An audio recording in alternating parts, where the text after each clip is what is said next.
पैसे मागायचा अधिकार नाही. उगाच पैसे मागायचे का नाही. जर मागितले किंवा मिळाले ते पचत नाही. ज्ञानोबा राय म्हणतात जिथं शांती नाही तिथं सुख नाही. शांती परत नाही सुख. ज्ञानोबारांची भाषा अशी आहे बघा. जेथ शांतीचा जिव्हाळा नाही,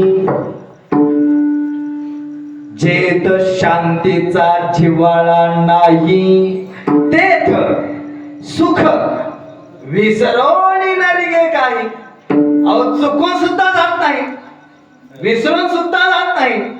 जेथ शांतीचा जिव्हाळा नाही तिथं सुख चुकून सुद्धा जात नाही. कशाप्रमाणे? जैसा पापियांच्या ठाई मोक्ष नवसे.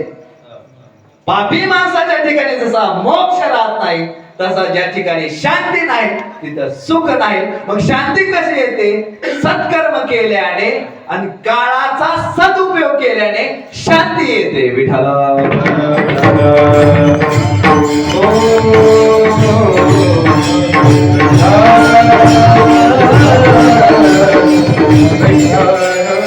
म्हणून ज्या काळामध्ये आपण वावरतो, जे आपल्याला ईश्वराने तारुण्य दिलं त्या तारुण्याचा आपण गैरवापर करता कामा नये. म्हणून काळ तुम्हाला शिक्षा दिल्याशिवाय राहत नाही. म्हणून काळ उगवणार आहे.